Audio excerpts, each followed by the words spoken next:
Comme on a dit, cette conférence qui parle donc des 3 semaines qui séparent Shivasar et Tammuz de Tisha B'Av, cette période de destruction du temple, des 2 temples de Jérusalem et encore beaucoup d'autres malheurs. Aujourd'hui, comment la voir dans la perspective de la période où on vit, puisqu'on est en période où le peuple Israël revient, où les prophéties se réalisent. Et je me suis basé sur un livre, vous voyez la page publicitaire du livre, le livre s'appelle Hanevoa. C'est un livre qui a été écrit par le Rav Shmuel Eliyahu, dont vous voyez la photo en haut à droite, le Rav de Tzfat, et le fils de l'ancien grand rabbin d'Israël, Rav Mordechai Eliyahu. Et il a fait une synthèse de voir où on en est aujourd'hui par rapport aux prophéties dont on a parlé dans le Tanakh. Alors, on se lance. Ouais, je vois que le texte est assez flou chez vous. J'ai un écran de contrôle. Je vois ce que vous voyez. Il y a un petit problème, c'est la qualité de l'Internet. Je m'en excuse, mais je ne peux pas faire grand-chose. Bien. Donc, on commence par un texte de Zecharia. Et cette période, cette question qu'on se pose aujourd'hui, comment vivre ces jeunes de Tisha B'Av, de Shiva Sarah Tammuz à notre époque, c'est pas une question qui était inventée à notre époque. Déjà à l'époque du retour de Babylonie, quand Zerubbabel ramène le peuple après la destruction du premier temple, après l'exil de Babylonie, les Juifs vont demander à Zecharia, au prophète Zecharia, est-ce que je dois pleurer ce 5e mois, comme j'ai fait dans les années, puisque 70 ans d'exil, on était en Babylonie, c'est un peu moins, et on a pleuré Tisha B'Av, est-ce que je dois continuer maintenant que nous sommes revenus en Eretz Israël? Je rappelle qu'à cette époque-là, le Beth Amikdash, le temple n'est pas encore reconstruit, mais on a commencé à revenir. Et Dieu répond à Zacharia, dis-leur, c'est pas pour moi que vous jeûnez, c'est pour vous. Et il faut donc, c'est vous qui mangez, c'est vous qui buvez. Le problème, c'est un problème à régler à votre niveau. Est-ce que vous sentez que vous devez jeûner ou vous ne devez pas jeûner? Si je continue, on va lire la Megillat Echa à Tisha B'Av. Je vois, il y a des gros problèmes avec le texte. Je m'excuse, je vais couper un instant le partage. Je vais peut-être le remettre si ça peut améliorer.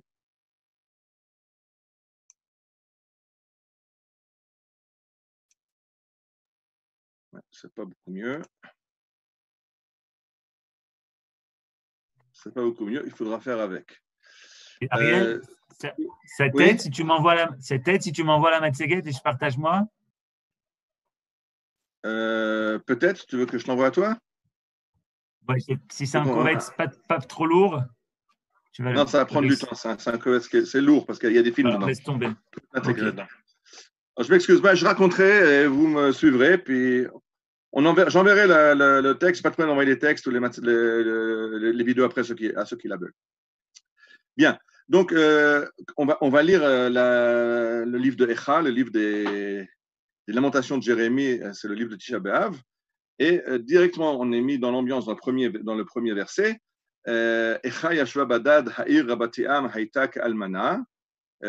La ville qui était grande parmi les nations était comme une veuve. Elle était isolée. Est-ce qu'on peut parler de Jérusalem isolée quand aujourd'hui on voit le drapeau d'Israël qui flotte à l'ONU dans la photo du bas, ou tous les dirigeants du monde qui sont venus à Jérusalem à l'occasion du jour de la Shoah? On peut voir sur la photo le prince Charles, Macron, Poutine, et beaucoup d'autres qui sont venus. Alors, effectivement, certaines choses ont changé depuis Echa. On n'est plus isolé comme on l'était à l'époque. La suite du texte continue. Pardon, je suis dans la mauvaise direction. La suite du texte continue. Darket Sion Avelot, les chemins de Sion sont plus utilisés. Il y a plus. Pardon, je m'excuse, je ne suis pas dans la. Voilà. Pardon. Darket Sion Avelot, les chemins de Sion sont désolés. Alors, oui, effectivement, si on venait ici au début du XXe siècle, on pouvait voir des diligences sur des routes de terre où il n'y a pas grand monde, on ne rencontrait pas grand monde. Et si on était avant le XXe siècle, on rencontrait carrément personne. Oh là là. Mais qu'est-ce qu'on peut dire aujourd'hui quand on est coincé dans les bouchons de Jérusalem? Est-ce que Darket Sion Avelot? Alors, je sais que certains vont vous guetter, ceux qui connaissent la suite du verset vont vous guetter, mais bli ma'e moed, parce qu'on ne voit plus les gens qui viennent en pèlerinage à Jérusalem. Alors non, si vous venez à Sukkot ou à Pessah, vous voyez des dizaines de milliers de gens qui viennent à Birkat Kohanim au Kotel. Ils ne viennent pas au temple, puisque le temple n'est pas encore reconstruit, mais Ba'e Moed, oui, les Juifs reviennent pendant le Moed, on revient à Jérusalem et on revient même en très très grand nombre. Je ne sais pas pourquoi le texte, comme tout à l'heure ça fonctionnait, il y a un petit génie qui s'acharne contre nous. Dans la suite du texte de Echa, Hayut Sarea le Roche, les ennemis de Jérusalem, c'est eux qui dominaient la situation. Voilà, effectivement, il n'y a pas tellement longtemps encore, on était dans la Shoah et on pouvait voir les ennemis qui dominaient Israël, mais quand Israël, d'après des publications étrangères, on entend que ça saute à tout vent en Iran et les installations sont l'une après l'autre, est-ce qu'on peut encore dire que c'est les ennemis d'Israël qui tiennent le haut du pavé? Et donc, le dernier verset que je vais citer, Kol Aman et Enachim Bakshim Lechem, tout son peuple supplie et demande du pain. C'était peut-être vrai à certaines époques. Si on va à Machane Yehuda aujourd'hui à Jérusalem, on peut difficilement penser qu'on manque de pain. Il y a la corona, il y a des problèmes économiques. C'est pas facile pour tout le monde, mais pour l'instant, c'est pas qu'on manque de pain et les marchés sont approvisionnés. Donc, la Milat Echa qu'on va lire à Tisha B'Av parle d'une situation qui n'est pas tout à fait la situation, Baruch Hashem, que l'on vit aujourd'hui. Peut-être que la situation il n'y a pas très longtemps, mais ce n'est pas la situation actuelle d'Israël. À Tisha B'Av, on lira une prière qu'on ajoute dans la Hamida, dans la Shemon Esrei. Nachem Hashem Eloheinu Tavilet Zion. On demande à Dieu de consoler les Avilet Zion, les gens en deuil de Sion. Oui, c'est vrai qu'au Kotel, il y a un siècle, il y avait quelques personnes qui pouvaient être dans une petite ruelle, mais quand on voit ce qui se passe aujourd'hui à Jérusalem, au Yom Yerushalayim, ça chante et ça danse dans les rues.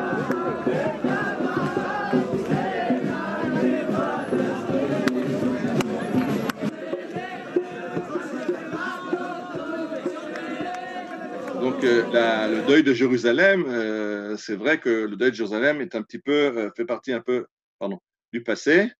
Et en fait, cette conférence, l'idée m'en est venue dans l'endroit que vous voyez sur la photo. Pour ceux qui identifient, c'est une photo de Cannes. J'étais à Cannes il y a une dizaine d'années. Mon père avait subi une opération médicale et il y avait notre fils Eliezer qui était avec lui. Et arrive Tisha B'Av et on était à la choule là-bas, tout le monde assis par terre. Et à la fin de keynote, mon fils Aviezer me demande, mais papa, pourquoi ils sont tous assis par terre? Alors, j'ai pas très bien compris la question. Aviezer a été quelques fois à la choule en Israël. Il savait que l'habitude est de dire le keynote assis par terre. Je me dis, oui, tu sais, Aviezer, c'est Tisha B'Av, à Tisha B'Av, on s'assied par terre et on pleure la destruction de Jérusalem. Et Aviezer me répond, oui, ça je comprends quand on est à Jérusalem. Mais quand on est en France, pourquoi est-ce qu'on pleure? Il faut d'abord prendre l'avion et venir en Israël. Alors, je dis, c'est là que je suis encore plus réveillé à ce problème, qu'il y a une dichotomie entre la situation qu'on vit et le fait de pleurer assis, surtout qu'après cette prière de Tisha B'Av à Cannes, quelqu'un m'a dit, oui, rien n'a changé depuis 2000 ans. Et je lui ai dit, rien n'a changé? Il me dit, non, rien n'a changé depuis 2000 ans. Je dis, non, je ne sais pas, moi j'arrive d'Israël, je pense que certaines choses ont changé depuis 2000 ans. Et ce que je voulais, c'est que dans cette conférence, on voit un petit peu ensemble, grâce au livre du Rav Shmuel Eliaou, ce qui a un petit peu changé dans ces 2000 ans. Alors maintenant, ça c'était l'introduction, maintenant on commence. Si on se promène comme Lamartine ou Mark Twain en Israël il y a un siècle et demi, ça ne bouge pas chez vous.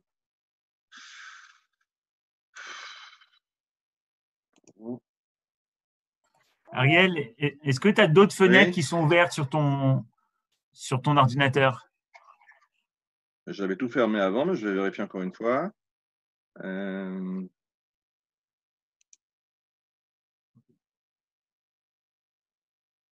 Non, l'ordinateur est fermé. Donc revenons. Maintenant, j'ai fermé la Matseget. Petit instant.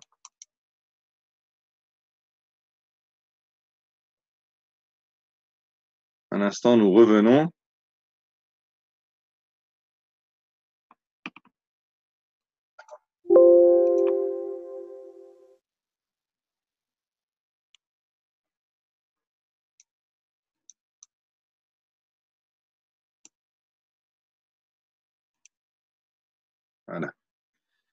Ok, donc si on se promenait en Israël il y a un siècle et demi, comme sont promenés Mark Twain ou Lamartine qui ont fait des voyages en Israël au 19e siècle, on voit Tibériade, une petite ville au bord du lac, derrière des murailles et autour la désolation totale du pays d'Israël. Mais aujourd'hui, si on regarde la même Tibériade aujourd'hui, on voit que la ville a énormément agrandi et on voit toutes les oliveraies et les champs qui sont autour et on voit que le pays est revenu à la vie. Alors, dans la malédiction, on avait lu Atar Tsechem Lechova, que le pays était désolé. Aujourd'hui, on peut lire dans Yecheskel, Birbeti et Pri Haaretz Vetmuat Asadek, le fruit le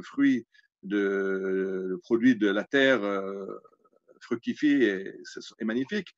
Donc là, on a Ézéchiel au chapitre 36. Et c'est ce que je veux faire maintenant, c'est prendre des versets de prophétie et voir où on en est dans cette réalisation à l'époque actuelle. Et je rappelle, d'après le livre du Rav Shmuel Eliyahu. Nouveau, Yecheskel nous dit de Karati el Adagan Birbeti Oto, j'appellerai sur vous les céréales et je les multiplierai. Et effectivement, au début du XXe siècle, un chercheur israélien, Aaron Aronson, trouve le blé souche, le blé sauvage en Israël. Et à partir de ce blé sauvage, on va développer les blés que nous mangeons aujourd'hui. Il a sauvé la Floride à l'époque d'une famine qu'il y avait parce que leur blé était attaqué par des parasites. Et grâce à ce blé sauvage qui était beaucoup plus résistant, il a permis de développer des nouveaux blés qui résistaient et à nourrir l'Amérique. Et le monde entier aujourd'hui vit de ce blé qui est non seulement revenu en Israël, ces céréales, mais qui reviennent aussi dans le monde entier. Dans Yecheskel, une prophétie que tout le monde connaît, la prophétie des ossements desséchés, qu'on lit à l'Haftara Pessah, qui nous raconte qu'Ézéchiel voit une vallée avec des cadavres et insuffle le souffle de vie et ces cadavres reviennent à la vie. Alors, ça a été gravé dans la menorah, le chandelier de la Knesset à Jérusalem. À gauche, vous avez l'agrandissement de ce qu'on voit sur la menorah. On voit cet ange et on voit les cadavres qui reviennent à la vie. Et effectivement, on a vécu ça à notre époque, de voir les survivants des camps de concentration qui reviennent à la vie. Et je rappelle que la fin de cette prophétie, elle est Hine anipoteach et kibrotechem ami. Voilà que j'ouvre vos tombes. Velitiyotrem kibrotechem ami, velitiyotrem elad nat Israël. Mon peuple, je vous sortirai de vos tombes et je vous ferai revenir vers la terre d'Israël. Donc c'est quelque chose qu'on a vécu, qu'on vit, sortir des tombes et revenir vers Israël. Alors après, le prophète Jérémie, lui, nous parle qu'on revient, que je vous ramène de tous les coins de la terre, hiver ou pissard, les aveugles, les boiteux, les femmes enceintes, et tout le monde rentre ensemble en Israël. Alors, effectivement, on a à gauche l'opération Shlomo qui a amené les Juifs d'Éthiopie, on a à droite des Juifs du Yémen, et on est rentré de tous les exils. Jusqu'à présent, je ne vous ai pas appris grand-chose. Maintenant, on va commencer à prendre un petit peu aussi les statistiques et les tableaux qu'il y a dans le livre du Rav Shmuel Eliyahu. Là, j'espère que c'est la pierre que je vais aussi apporter un plus pour certaines données que moi, je ne connaissais pas et que c'était une découverte pour certaines données. Alors, Uvdouya Hashem Yeshuvun, de nouveau, Isaïe qui nous annonce le retour des exilés. Alors, voilà où on en était. En 1800, on avait 7000 juifs en Israël. On est aujourd'hui 6,5 millions. Donc, d'abord, point de vue numérique, il y a une montée énorme. Mais si on regarde aussi statistiquement la répartition du peuple juif en Israël et dans le monde, alors de nouveau, j'ai mis en haut une prophétie d'Isaïe, comme j'expliquais, c'est toujours en rapport avec les prophéties du retour. On voit qu'en 1948, il y avait 600 000 juifs qui étaient environ 6% de la population juive mondiale. En 1967, à la guerre des 6 jours, on est déjà 20% de la population juive mondiale en Israël. Et aujourd'hui, on est 45% de la population juive en Israël. Donc, c'est un fait, ce retour se passe et on est de plus en plus nombreux à habiter en Israël. Quand on arrivera à 50%, alors beaucoup de choses changeront puisque beaucoup de mitzvot, par exemple le fait de faire le jubilé, le yovel, etc., n'ont rapport que quand Rov Toshevei Alea, quand le peuple juif est sur sa terre. alors on est presque au moment où la majorité, puisque en halakha, c'est la majorité qui compte, la majorité du peuple juif sera de retour en Eretz Israël. Alors après, aussi, non seulement on revient, mais la natalité se porte bien en Israël. On a des familles nombreuses et j'ai exprès mis la photo que vous voyez à gauche. Il n'est pas une famille de Nebrak. Il y a avec nous dans cette conférence M. Amoyel. Je ne sais pas à combien si les descendants de M. Amoyel sont déjà au-dessus de 200 ou pas, je ne sais pas. Quand on prend des familles harédiotes, on arrive à des nombres incroyables. Mais même dans les familles qui ne sont pas des familles harédiotes, en Israël, il y a une grande natalité. Et si vous regardez le graphe qui est en bas, et je m'excuse de la qualité de l'image, mais je dis ceux qui voudront, je pourrais l'envoyer. Israël est en tête de liste avec une natalité de 3,15 parmi les pays qui sont là. Et ça va descendre très vite vers des pays comme la France, qui se trouve l'OECD sont 1,63, donc les pays développés sont en dessous du seuil de conservation de la population, parce que pour conserver, il faut être 2,1 de natalité. Eux sont déjà bien en dessous, la plupart des pays européens. Israël à 3,15, non seulement on revient, mais le peuple juif s'agrandit en Eretz Israël. Non seulement il s'agrandit, mais on vit longtemps. Si on regarde l'espérance de vie en Eretz Israël, on est pratiquement en tête du peloton. Il y a encore, la Suède et la Suisse sont un petit peu avant nous. Mais si la Suisse était à 81 ans,5 et nous à 80,6, on talonne de pas très loin et on est parti de très bas, donc c'est une belle réussite. D'ailleurs, le 80,6 n'est pas tout à fait exact. Il y a une raison politique pour laquelle on publie 80,6. Je ne veux pas m'étendre maintenant, mais on est même déjà au-dessus de ce niveau-là. Et de nouveau, c'est une prophétie de Zacharia qui nous raconte qu'Amar Tsevaot, Od Yeshvuz, Kenim Uzkenot Birchovot Yerushalayim, arrivera un temps où on verra des personnes âgées dans les rues de Jérusalem, chacun appuyé sur sa canne à cause du poids des jours, et les enfants jouent dans les rues. Alors aujourd'hui, si vous allez dans la vieille ville de Jérusalem, vous voyez ce verset qui a été gravé sur la place de Batem Achassé, puisque c'est là que les enfants vont jouer et que les grands-parents viennent les surveiller. Donc, on voit l'accomplissement de cette prophétie. On a des gens âgés, on vit en Israël avec une longévité. Alors, on nous a fait pendant des années peur le spectre de la guerre entre les différentes Édotes, entre les différents groupes israéliens, entre les Ashkénazes et Sfarad, entre les uns et les Éthiopiens, entre les uns et les autres. Alors que Yirmiyahu nous avait parlé, Natati Lahem Lev Echad, qu'on arrive à un moment où les tribus de Yosef, les tribus de Joseph, les tribus de Juda qui se sont fait la guerre dans le passé, je rappelle qu'on a été deux royaumes qui ont des fois été en guerre, et Yirmiyahu nous annonce qu'arrivera un temps, Natati Lahem Lev Echad, on aura un seul cœur. Et effectivement, si on regarde la statistique qui vient, elle est réjouissante. On voit que parmi la tranche d'âge de 40-43 ans, il y a 5% de mariages où les deux conjoints ne sont pas de la même, du même background, je ne sais pas comment dire en français, qui viennent de la même communauté. Mariage mixte entre juifs, entre Ashkenaz et Sfarad, entre Russes et Éthiopiens. Donc, dans les 40-43 ans, on est à 5%. Et plus on va vers les classes d'âge plus jeunes, plus les mariages sont entre les différents groupes de la société israélienne. On voit qu'on est... non, 10-11 ans, c'est pas normal. Il a dit... pardon. Il a dit Lorim Lotchonot. C'est l'âge des enfants, oui, pardon. Les enfants de 40-43 ans, donc des enfants dont les parents ont 60 ans, ont rarement des parents qui sont nés de deux communautés différentes. Alors que les enfants de 10-11 ans, pour un quart, ont déjà des parents de communautés différentes. Et on voit la photo à droite, Ashkenaz et Éthiopien. C'est quelque chose qui va encore prendre du temps, mais c'est des choses qu'on commence à voir. Je ne sais pas si je prends la famille Asaf comme exemple. Moi, je suis Ashkenaz, ma femme est Ashkenaz. Nos enfants sont mariés, le premier avec une femme dont le père est venu d'Irak. La seconde, le père est kurde et la mère est libyenne. Et on a encore des Marocains et encore un kurde. Enfin, on voit ce mélange qui se fait. Natati Lev Echad, c'est quelque chose qui se réalise aujourd'hui.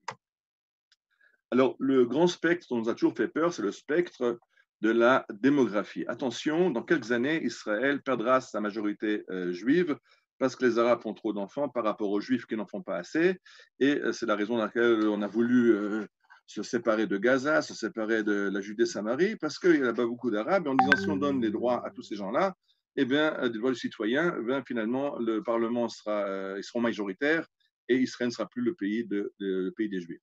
Alors, vous voyez la couverture de Yediot Aharonot de 1987, on nous annonce qu'en 2000, Israël aura perdu sa majorité juive.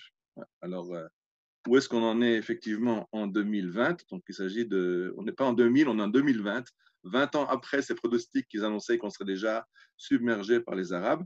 Alors, regardez ce qui se passe. La natalité juive, comme j'en ai parlé tout à l'heure, elle tourne autour des 3,1 et elle est à la hausse, alors que la natalité arabe, qui était à 8,5, elle est à la baisse. C'est-à-dire que les Arabes ont découvert le mode de vie occidental et aujourd'hui, il y a beaucoup moins de naissances. Donc, ce spectre démographique avec lequel on nous a affolés n'a pas lieu. Si vous regardez à droite, maintenant la courbe que je montre, on voit le nombre de naissances.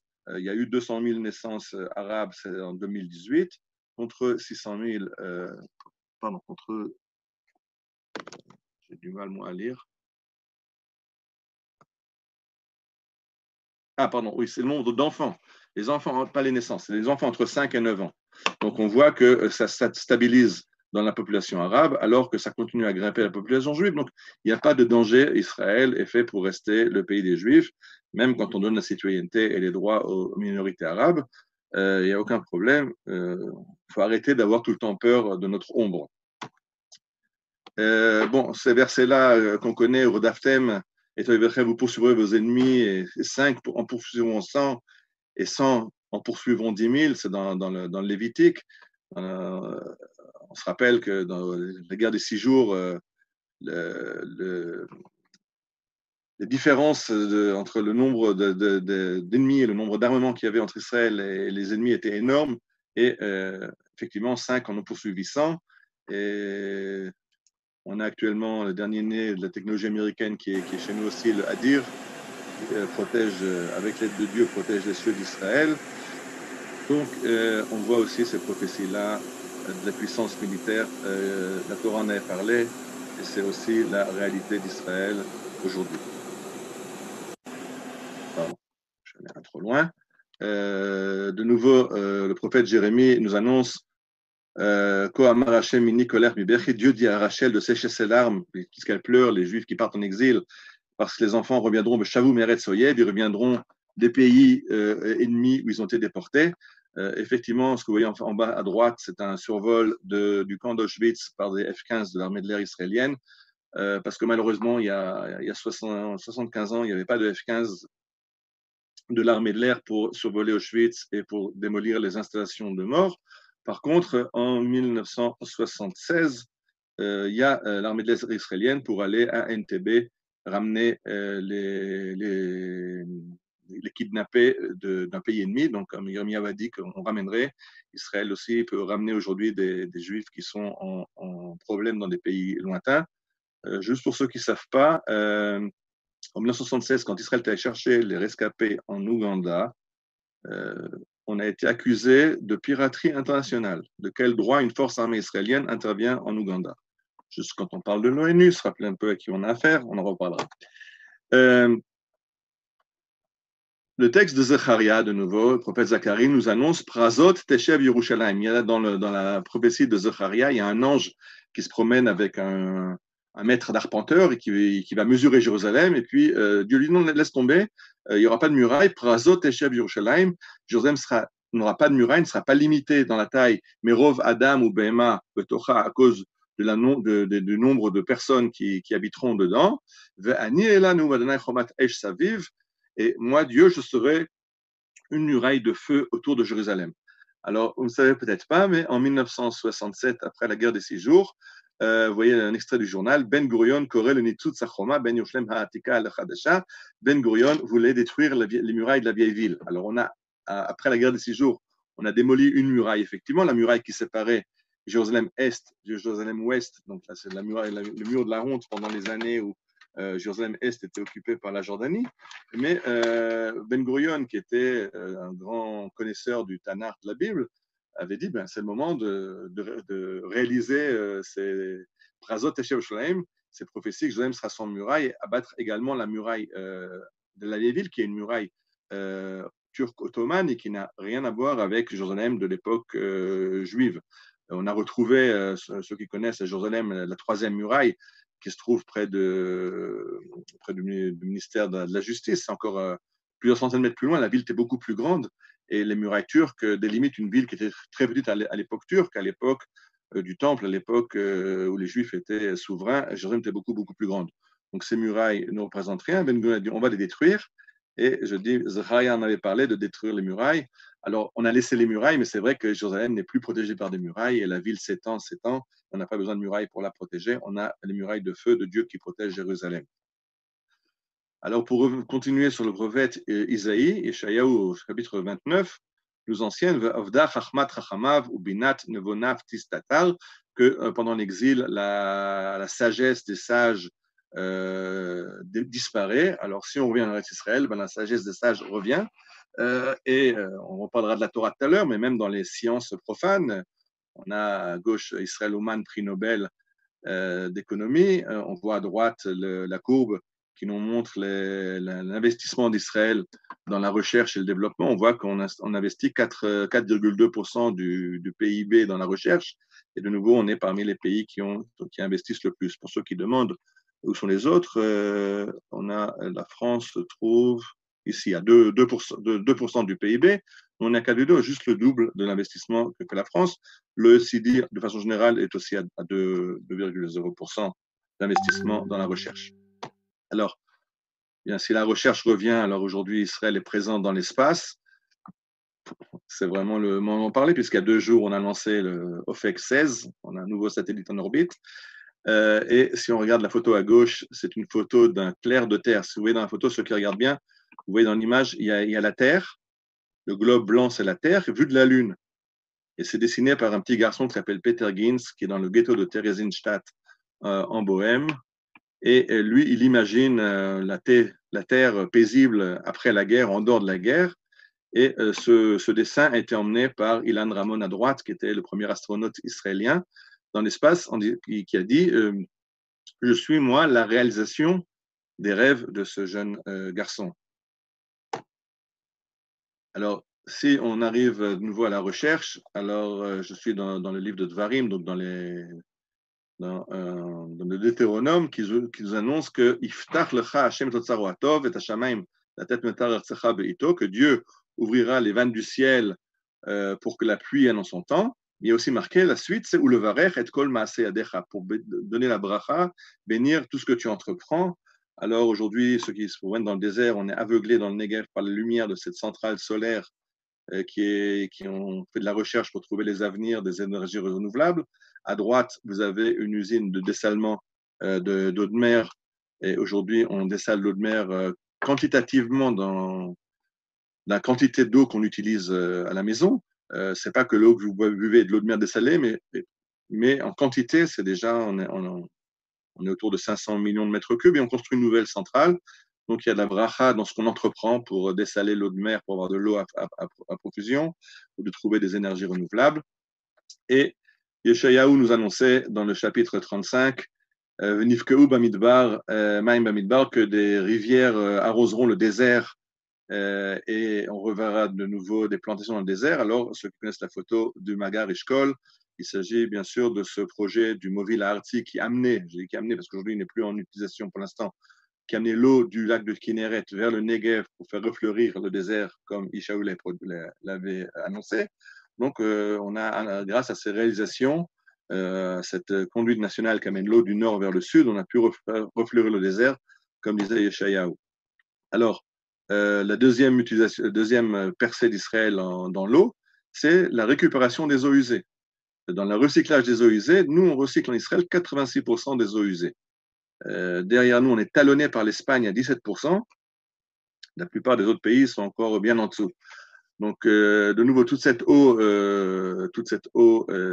recyclée est renvoyée vers le désert et aide à faire refleurir le désert. Donc, ces prophéties du désert, aujourd'hui, du désert qui refleurit, on les voit s'accomplir. Et voilà une photo de Naot Smadar dans le désert du Negev, ceux qui connaissent, un village un peu spécial. Regardez leur centre artistique, c'est beaucoup d'artistes, mais ils font à part ça une culture de la vigne, une culture des dattes, une culture d'olive. Ils ont de l'huile d'olive, ils ont du vin. Dans le désert, vous voyez le paysage derrière du désert désertique, mais avec le recyclage et l'eau qu'on amène là-bas, on peut faire une agriculture et même planter des fleurs pour avoir des parterres d'agrément. Donc, de nouveau, Isaïe nous avait annoncé au chapitre 35 qu'il se sous le Midbar, le Tagel Harava, que le Midbar et la Harava se réjouissent, petit frère Kachabalset, et ils fleurissent comme le lys. Pardon. Alors, si on veut comprendre aussi ce qui se passe dans l'agriculture, de nouveau, dans le cadre du livre du Rav Shmuel Eliyahu, juste pour comprendre que quand on parle de l'agriculture en serre en Israël, alors regardez, dans les salades par exemple, nous on produit 2800 kilos de salade au dunam. Un dunam c'est 1000 mètres carrés. Donc sur le dunam, nous on fait 2800 kilos de salade, alors que la moyenne mondiale est de 1100. Donc on est à 2 fois et demi. Dans les tomes alors le monde aussi, pardon, le monde il est à 1000. Le monde aussi fait des progrès, mais le monde est passé de 700 à 900 à 1000, et nous on est passé de 1100 à 2800. Donc on voit de nouveau les percées agricoles et la bracha, donc on avait lu, donc Dieu qui ramène la bracha dans l'agriculture d'Israël. Et de nouveau, si on veut voir la production en moyenne, par exemple, de concombres, on produit 830 kilos de concombres au dunam en Israël, contre 270 kilos dans le monde. Les tomates, on en fait 780 kilos au dunam au lieu de 315. Enfin, non seulement on fait fleurir le désert, mais même quand on fait fleurir en dehors du désert, on a des quantités qui sont loin au-dessus de la production mondiale. Et c'est ce qui s'appelle en hébreu la bracha. Alors, même dans le lait, alors si vous regardez les vaches à droite, et de nouveau c'est pris du livre de Rav Eliyahu, regardez la production des vaches en Israël est de 11 000 litres, 11 800 litres par vache par an. On dépasse même la Hollande. Alors, bon, pour la qualité, on peut discuter. En tout cas, on fait énormément de lait en Israël. Les vaches sont très productives. À gauche, on voit la production de Yotveta, les chocos de Yotveta. Et Yotveta, pour ceux qui ne connaissent pas, mais c'est dans le désert. C'est à côté d'Elat. C'est la plus grande laiterie d'Israël. Elle se trouve à 30 km au nord de Elat. On voit les montagnes de Edom juste derrière.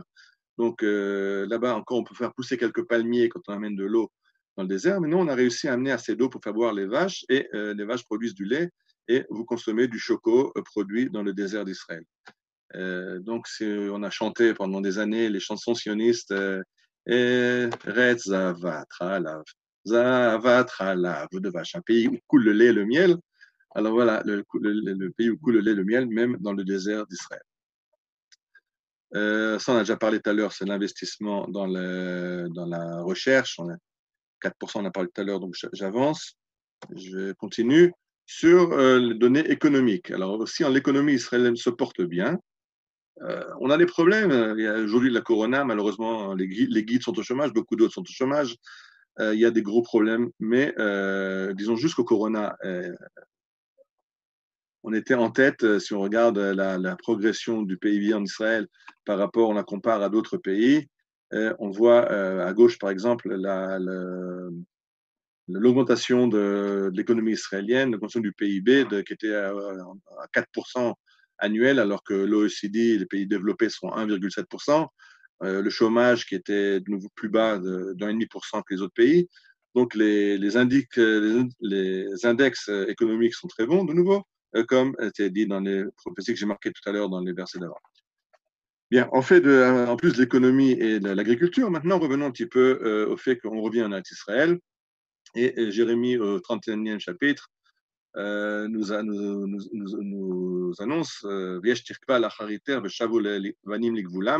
tes enfants reviendront dans leur patrie. Alors, une photo d'un Ishuv dans le Shomron, et à gauche, la carte de Judée-Samarie avec tous les villages de Judée-Samarie, les villages juifs, où on aurait dû être maintenant après l'annexion, en espérant que c'est pour bientôt. Si Yirmiyahu avait annoncé qu'on reviendrait en Israël, il a encore annoncé quelque chose d'autre. Un peu plus loin, il dit Odevner vedivnet betulat Israël. Il arrivera un moment où tu replanteras des vignes dans les montagnes de Samarie. Donc, c'est aujourd'hui quelque chose que je fais toujours attention à bien montrer avec les groupes que j'emmène en Samarie. C'est ce fait qu'on a aujourd'hui 6 caves à vin qui font des caves si grandes. Il y en a encore plusieurs petites qui font des vins qui sont primés en Europe. On a reçu des prix en France. Euh, et juste une petite histoire, j'étais au Yekev de Toura, au Cap de Toura, avec un groupe francophone, et puis j'avais une onologue dans le groupe qui me dit, elle vient chez moi en chuchotant, tu sais, Ariel, il y a beaucoup de médailles au mur, mais leur vin est sympa, mais il y a quelque chose, il y a une dichotomie entre la qualité du vin que je bois et les médailles sur le mur.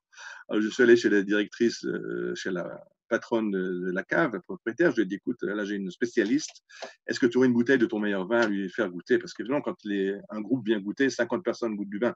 D'abord, on nous fait des bouteilles à 500 shekels la bouteille, et puis en plus, les gens qui ne savent pas l'apprécier n'apprécient pas un vin qui est trop cher. Il est très fort, il a un tanin très fort, il faut savoir l'apprécier. Alors, elle a amené un verre à cette dame qui vient chez moi, elle me dit, oublie tout ce que je te dis, leurs médailles sont méritées. Donc, on a une très grande industrie du vin dans la région. Et de nouveau, ça avait été annoncé par Yirmiyahu, Od Titpik Ramim Behare Shomron. Alors, la Torah, elle aussi, va revenir en Eretz Israël. Et de nouveau, Yirmiyahu nous annonce Karati et Bet Israël, Bet Yehuda, Brit Hadasha, je ferai une nouvelle alliance avec Israël. Natati Torati Bekirbam, Valibam Ektevena, et je leur donnerai la Torah dans leur cœur. Ce verset est problématique parce que c'est le verset qui a servi de base aux chrétiens pour dire qu'il y a une nouvelle alliance et que l'alliance d'Israël était caduque. Nous, on a toujours expliqué que non, c'est Yirmiyahu parle aux Juifs, que Dieu ferait une nouvelle alliance avec Israël dans le cadre de l'alliance ancienne, c'est qu'il y a un renouveau de la Torah, pas qu'on change Am Israël, qu'on échange le peuple juif pour un autre peuple.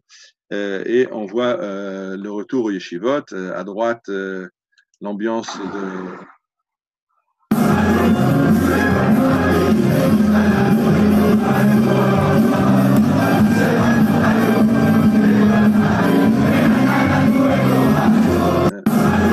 ça, le film a fait bugger la connexion, il faut que je l'arrête un instant.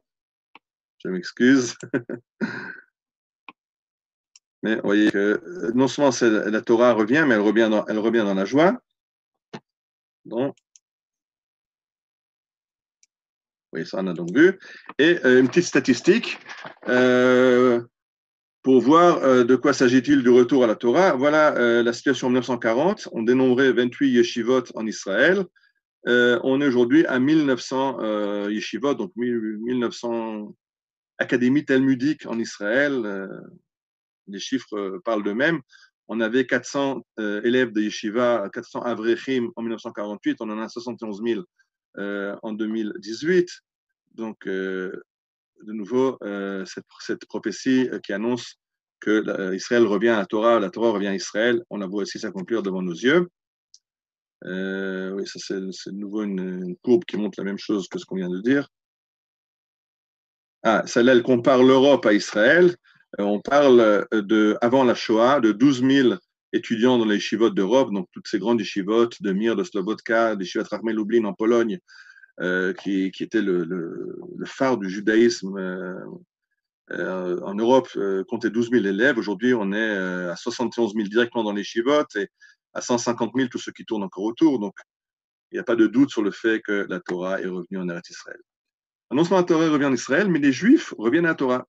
Les Juifs reviennent à la Torah et le personnage que j'ai choisi de mettre ici, c'est Moïse Hess. De nouveau, je reviens à cette prophétie, une prophétie d'Ézéchiel au 11e chapitre. Je donnerai un nouveau souffle dans leur cœur. De quoi s'agit-il? Moses Hess, qui à l'origine est un socialiste entièrement coupé de son peuple, va écrire, regardez ce qu'il va écrire dans l'encadré rouge, me voici de retour au sein de mon peuple, après une séparation de 20 ans. Je participe à ses fêtes, à ses deuils, à ses commémorations, à ses espérances. Je m'engage dans les combats spirituels qui se livrent à l'intérieur du judaïsme et qui opposent le peuple juif au peuple civilisé, au milieu desquels il vit. Donc, c'est quelqu'un qui est venu de très loin. Il était maître à penser de Marx, il a été avec Engels, il était dans toute la mouvance socialiste de l'époque. jusqu'au moment où il comprend qu'il a fait une erreur et il écrit son livre Rome et Jérusalem et il fait un retour vers le peuple juif. Et deux citations, je peux encore moins accepter ce préjugé hostile à la langue sacrée de nos pères. Qui c'est en 1830 qui voulait parler hébreu? Même Herzl, quand il écrira son livre Alt Neuland, Pays ancien, Pays nouveau en 1902-3, écrira qu'en Israël, on parlera différentes langues, mais n'avait pas vu l'hébreu comme langue du pays d'Israël. Et il annonce qu'il faut fonder des sociétés juives d'agriculture, d'industrie et de commerce. Je rappelle, ce livre, Moses S. l'écrit en 1837, donc bien avant le réveil du sionisme officiel. Et c'est ce qu'on appelle un roi Hadasha et Engrenel, quelqu'un qui était parti pour l'assimilation et qui revient pour créer une société juive, pour parler hébreu. C'est le début d'un retour vers la Torah, ce retour dont on a parlé dans les diapos juste avant.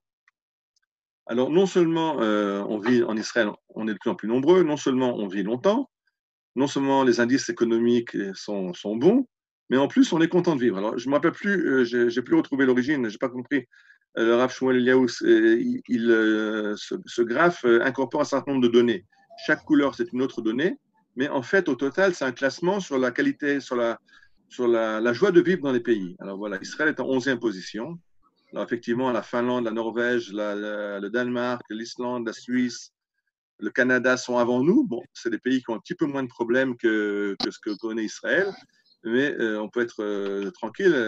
Tous les autres pays européens sont loin derrière. La France est en 23e position, pour ne pas parler de l'Uruguay qui est en 31e position. Donc de nouveau, en Israël, on vit longtemps et on est content de vivre.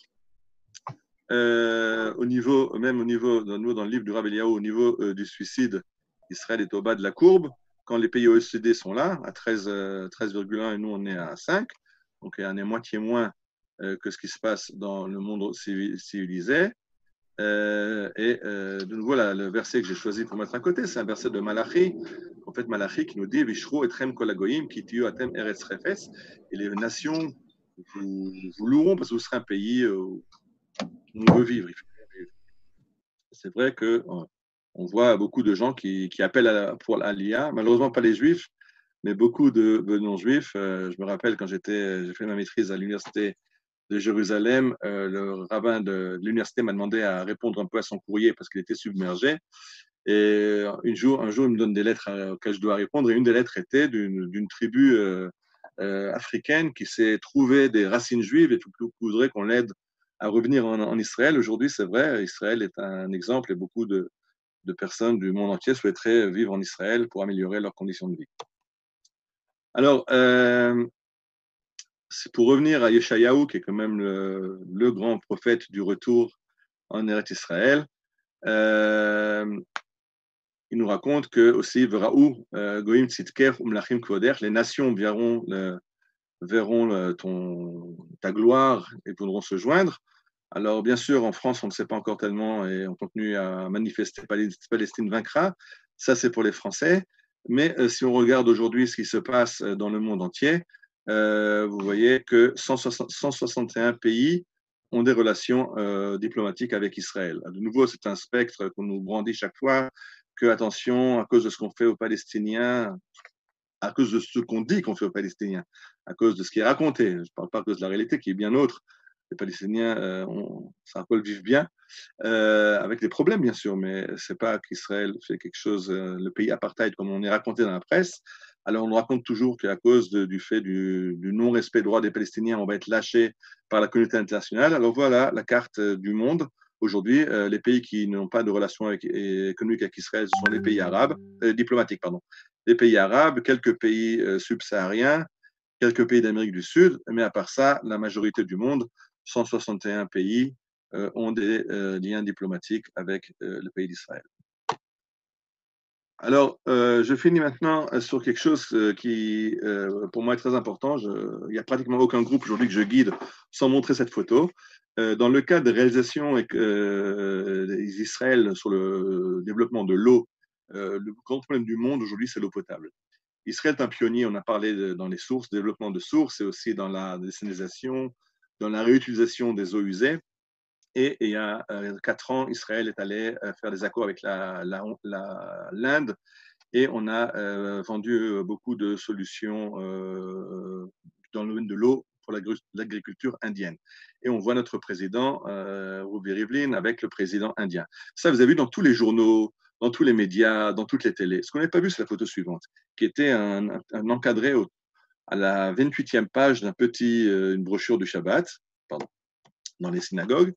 Et cette photo que vous voyez maintenant, c'est la ministre indienne de l'agriculture qui était en réunion avec le ministre israélien de l'agriculture à l'époque, Uri Ariel, et qui lui dit, Monsieur Ariel, vous êtes Cohen, je voudrais la bénédiction. Et Uri Ariel met ses mains et donne la bracha à la ministre indienne. Et cette conscience que je vois de plus en plus, je vois ça aussi dans les groupes que je guide, qu'il y a une conscience qu'en Israël, il y a la bracha. Ce que Dieu avait dit à Abraham, tu vas quitte ton pays, quitte Haran, et va vers le pays que je t'indiquerai. Et toutes les familles de la terre seront bénies par toi. On voit aujourd'hui que cette conscience se développe, qu'il y a une conscience de nation, qu'il y a une bracha en Israël et qu'ils veulent être amis d'Israël, participer à Israël pour participer à cette bracha. Quand on essaye de bloquer Israël, alors effectivement, on sort de cette bracha, on peut voir un peu ce qui se passe au pays qui essaye de mettre des bâtons dans les roues. Alors, je reviens maintenant aux prières de Tisha B'Av. Pour revenir, on va bientôt faire Tisha B'Av, et on a cette tfila dont j'avais dit, qu'on intercale dans la Hamida. Nachem Hashem Eloheinu et Avilet Sion. Dieu, console s'il te plaît les affligés de Sion. Vetabile Yerushalayim, les affligés de Jérusalem. Veta'ir Abela, et la ville endeuillée. Achareba, détruite et humiliée et déserte. Déserte parce qu'elle n'a plus d'habitants. Ben Yosef, désertée par ses habitants. Je dis que c'est une fila qui est un peu dure à dire aujourd'hui à Jérusalem quand on voit la ville, je dis tout à l'heure, les bouchons routiers, les milliers de gens qui viennent au Kotel, on a un peu du mal à dire Ben Yosef, qui est la ville qui est désertée parce qu'il n'y a plus d'habitants, qui est détruite et humiliée. Alors, est-ce qu'on doit dire cette fila ou est-ce qu'on peut la dire comme elle est écrite? Alors, c'est déjà le Rav Goren s'était posé la question il y a plusieurs années. Et la photo que vous voyez maintenant, c'est l'arc de triomphe de Titus. Titus, qui est donc l'empereur romain qui a détruit Jérusalem. Et ceux qui connaissent l'arc de triomphe, vous connaissez certainement tous ce bas-relief que je montre là, où on voit les captifs de Jérusalem qui arrivent à Rome et qui amènent avec eux la menorah, le chandelier du temple. Alors, les Juifs sont passés sous cette arche dans le cortège de triomphe qui suit Titus. Et en 1948, quand l'État d'Israël a été proclamé, le grand rabbin d'Italie a convié les Juifs à venir devant l'Arc de Triomphe et à repasser l'arche en sens contraire, en disant Titus, Titus, nous on est revenus, toi tu as détruit, tu n'existes plus, Rome n'existe plus, le peuple juif existe toujours et nous sommes revenus à Jérusalem et passer sous l'arche de Titus de l'autre côté, dans l'autre sens. Il y a des Juifs de Rome qui ont l'habitude de faire les keynotes de Tisha B'Av à côté de l'Arc de Triomphe, aujourd'hui pour dire, voilà, tu as voulu détruire, mais nous sommes de retour. Alors, ce que le Rav Goren a fait, le Rav Goren voulait faire une prière modernisée. D'un côté, il ne voulait pas trop moderniser. On a toujours ce problème que si on modernise trop, de tomber dans un mouvement réformiste ou de dire, voilà, ben, on a le droit de faire toutes les modifications qu'on veut. Donc, il y a toujours le problème de ce qu'on va l'image qu'on va donner, tout est permis, on peut faire, chacun change les prières comme il veut. Donc, ce que le Rav Goren a fait, il a fait quelque chose d'innovatif dans le conservatisme. Il a étudié toutes les sources du Talmud, des Rishonim, et là-bas, il s'avère qu'il y a plusieurs formulations de cette prière de Nachem, et il a fait un amalgame d'autres formulations, donc, qui disent Nachem, Hashem, Eloheinu, Tabilet Sion, Dieu console, s'il te plaît, les affligés de Sion, les affligés de Jérusalem, et la ville endeuillée. Jérusalem est endeuillée puisque le temple n'est pas construit. Mais il a supprimé la ville détruite, la ville humiliée. Ça, effectivement, c'est des choses qui sont un mensonge flagrant. On a du mal à mentir à Dieu directement comme ça. Donc ça, il a supprimé et il ne parle que de l'endeuillement de Jérusalem à cause du fait que le temple n'est pas encore reconstruit. Il y a d'autres rabbins qui sont aussi des rabbins en fonction, qui ont eu des avancées un peu plus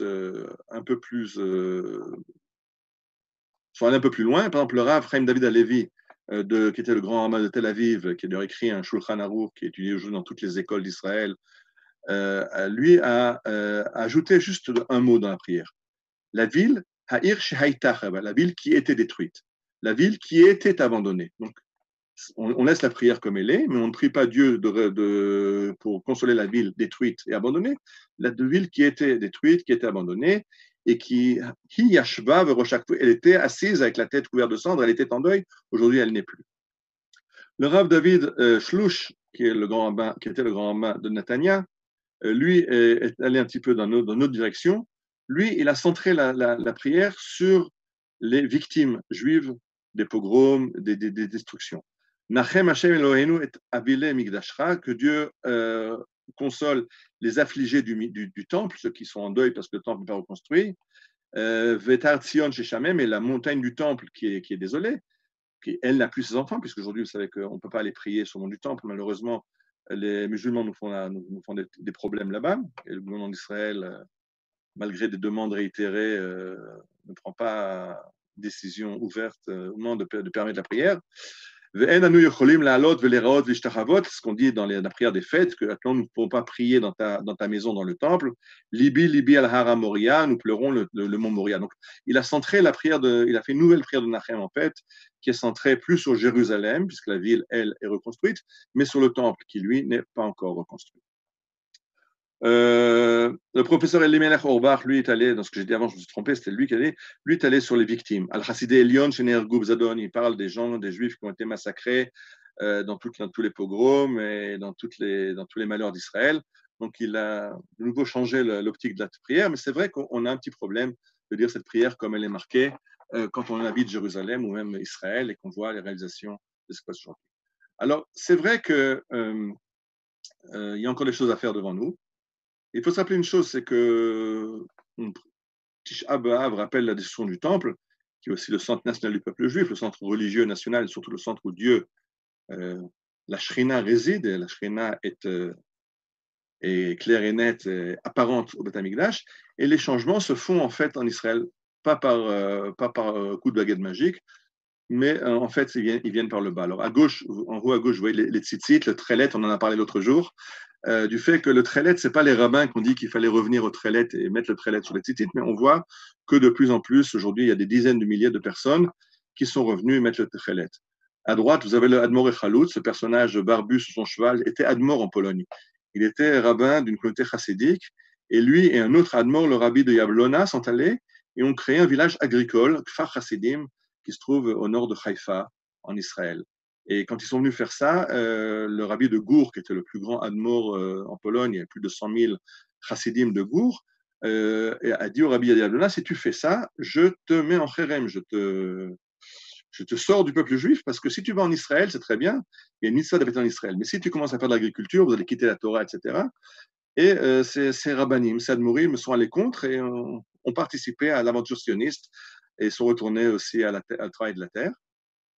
La photo qui est en bas à gauche, le retour au mont du Temple, ça a commencé par quelques personnes isolées qui ont commencé à remonter sur la montagne du Temple, pas à l'endroit où se trouvait le Temple, qui est l'endroit où est le dôme doré.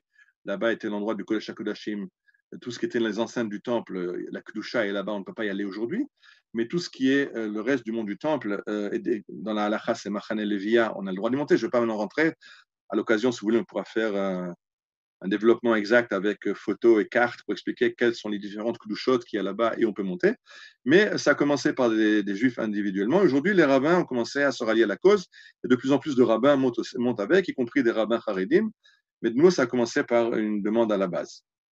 Alors, qu'est-ce qui se passe aujourd'hui?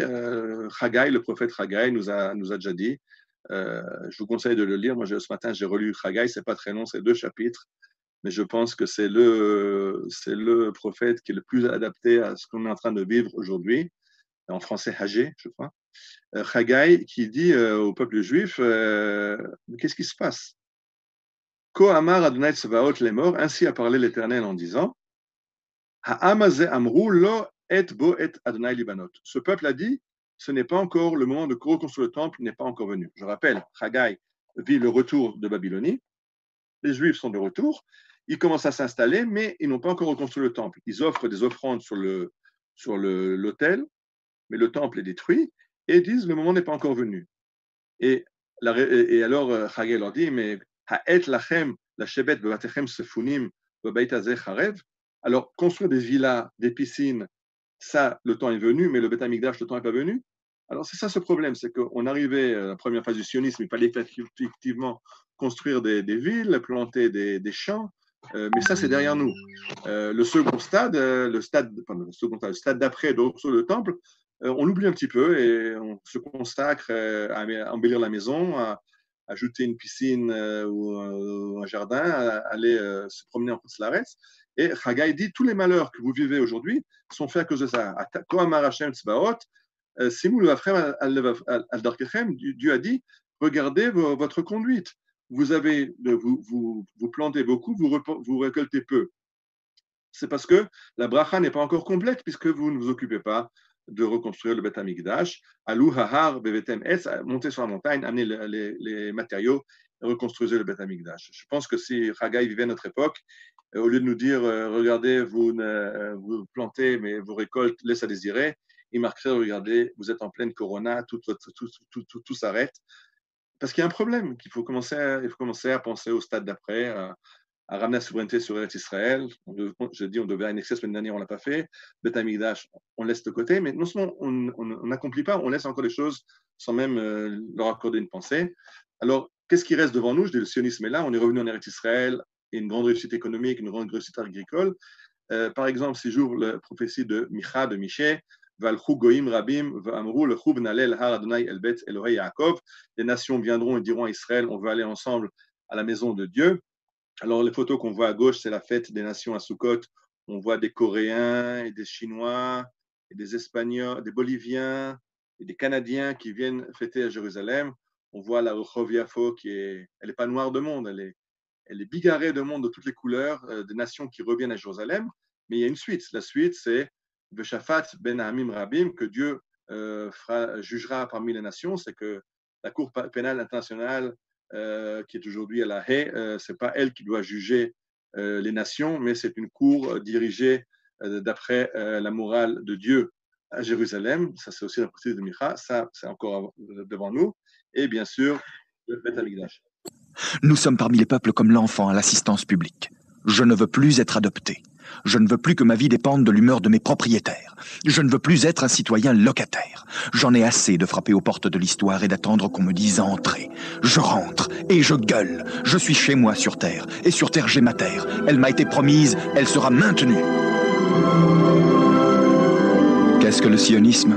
Ça se réduit à une simple phrase. L'an prochain à Jérusalem.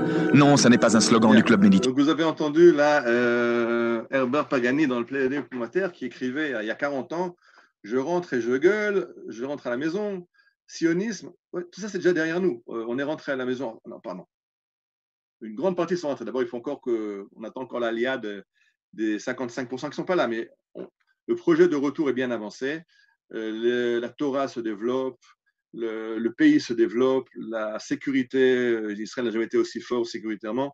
Donc, qu'est-ce qui nous reste devant? J'ai dit les nations, j'ai dit le Beth Amikdash, il y a encore d'autres choses qu'on peut développer. Et est-ce qu'on a lieu d'être optimiste ou est-ce qu'il faut être pessimiste? Alors, est-ce qu'on est dans la bonne voie? Alors, la première chose, c'est que ces 3 semaines sont là pour réfléchir, je pense.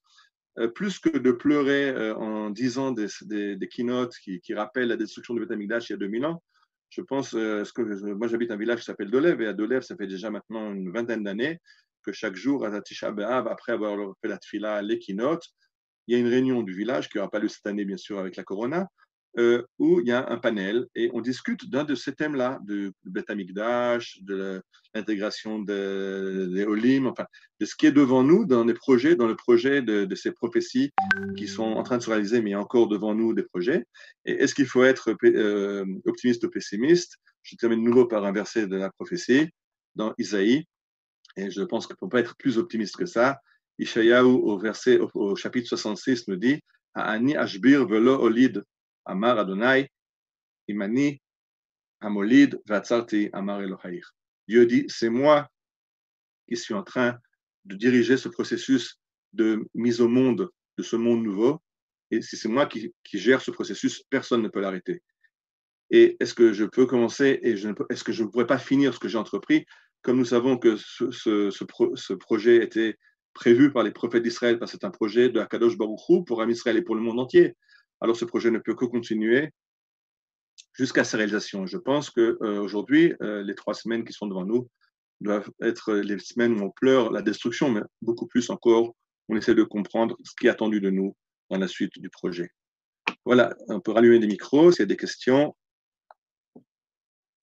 Ariel, il y a eu des réactions sur le chat. Oui. Si tu veux les lire. Il a demandé quelqu'un, est-ce que le graphe des naissances, il y avait aussi Yehuda et Shomron dedans? Je ne sais pas. Hein. Dans le graphe de naissance, non, c'était dans Israël de la ligne de l'État d'Israël souverain. Voilà. D'autres questions, les amis? Voilà, je vois des micros ouverts. Oui, Johan. Tu m'entends? Comment ça va? Baruch Hashem, regarde. Oui, on t'entend. Super, super. Une question, les prophéties, elles ont été écrites entre le premier et le deuxième temple. À partir de quand on a décidé que ça valait aussi pour après le deuxième temple? Les prophéties, de façon générale, la compréhension juive des prophéties est que la Gemara nous dit qu'il y avait eu plus d'1 million de prophètes ont prophétisé. Arbe Nevi'im Amdou l'Israël qui flamme que Mitzrayim. Je parle des prophéties du laisse-moi terminer juste. Que la Gemara dit qu'il y a énormément de prophéties qui ont été prononcées, n'ont été écrites que les prophéties qui sont valables pour toutes les époques à venir encore devant nous.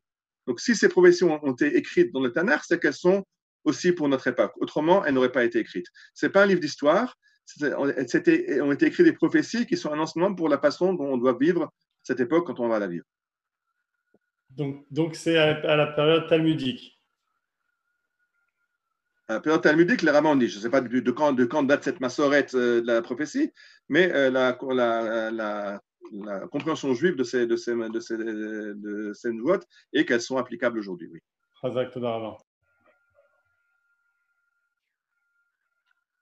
Oui, je vois une correction que Moses a publiée à Rome en 1862 et pas en 1837, c'est vrai.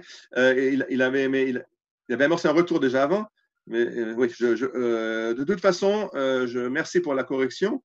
1962, on est encore 30 ans avant Herzl de toute façon. Donc, je n'ai pas fait de grande erreur en disant que c'est encore avant le sionisme politique de Herzl. Oui. D'autres questions? Marc, vous avez ouvert votre micro? Ravod.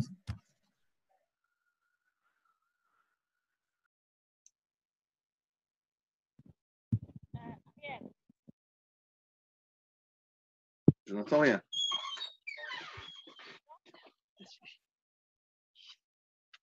Daniel, vous voulez intervenir, Daniel? Ça dérange de toute façon.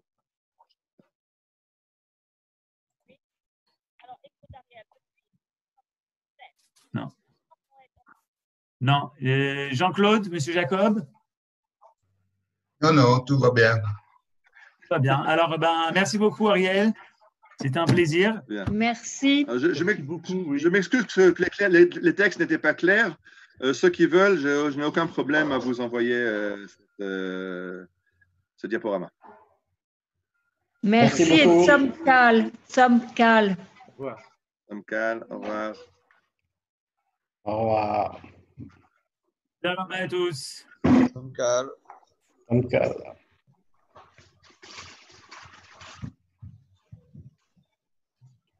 Putain.